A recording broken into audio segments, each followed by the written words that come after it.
Hello,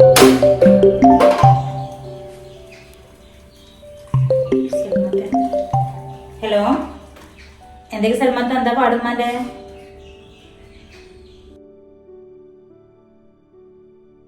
ഇന്നലെ രാത്രി ശ്വാസം മുട്ടിയിട്ട് ഉറങ്ങിയിട്ട് തന്നെ ഇല്ല.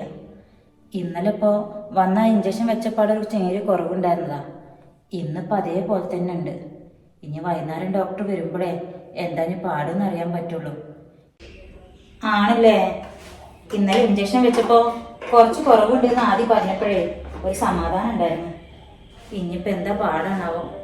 ആടി, ഇടക്ക് കൂടും ഇടക്ക് കുറയും, അങ്ങനെ വന്നും പോയിക്കൊണ്ടിരിക്കുകയാണ്. ഇന്നിപ്പോൾ ഡോക്ടർ രാവിലെ ഉറങ്ങാനുള്ളൊരു ഇഞ്ചക്ഷൻ കൊടുത്തിട്ടുണ്ടായിരുന്നു. അതുകൊണ്ടാണ് തോന്നുന്നുണ്ട് ഇപ്പോൾ കുറച്ചു നേരമായിട്ടൊന്ന് ഉറങ്ങിയിട്ടുണ്ട്. ഞാനപ്പോൾ നമ്മുടെ പുറത്തേക്ക് ഇറങ്ങിയതാണ്. എന്തായാലും പെട്ടെന്നൊന്ന് മാറി സുഖമായി കിട്ടിയാൽ മതിയായിരുന്നു. ആദ്യം വരുമ്പോഴേ ഇങ്ങൾക്കും അമ്മക്ക് എന്തെങ്കിലും കൊടുത്തേക്കണ്ട. ഞാനത് പറയാൻ കൂടി ഇപ്പോൾ വിളിച്ചത്.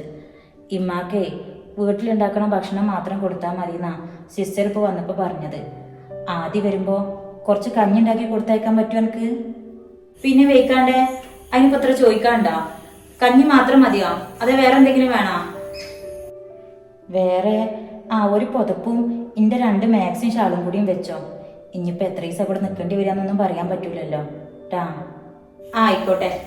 പിന്നെ നിങ്ങൾക്ക് വൈകുന്നേരത്തിന് ചോറ് കൊടുത്തയക്കണോ? അതൊന്നും വേണ്ട. അന്നെക്കൊണ്ട് അവിടുത്തെ കാര്യങ്ങൾ തന്നെ ഇപ്പോൾ എത്തിപ്പോകുക എങ്ങനെ വെച്ചിട്ടാ ഇപ്പം ഞാൻ നിൽക്കണത്. ഞാൻ മൂത്തമ്മാനോടെ 2 ദിവസം അവിടെ വന്ന് നിൽക്കാൻ വേണ്ടി വിളിച്ച് പറഞ്ഞിട്ടുണ്ട് കേട്ടാ. അതൊന്നും വേണ്ടിയിരുന്നില്ല സൽമാത്ത.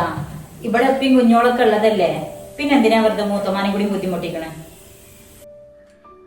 ഇപ്പാക്ക് ഒരുപാട് മരുന്ന് ഗുളികൊക്കെ ഉള്ളതല്ലേ, അതും കുടിച്ച് ഇപ്പം നേരത്തെ കിടന്നുറങ്ങിക്കഴിഞ്ഞാൽ പിന്നെ നേരെ സുബൈവാൻ കൊടുക്കണ നേരത്തെ നീക്കുള്ളൂ.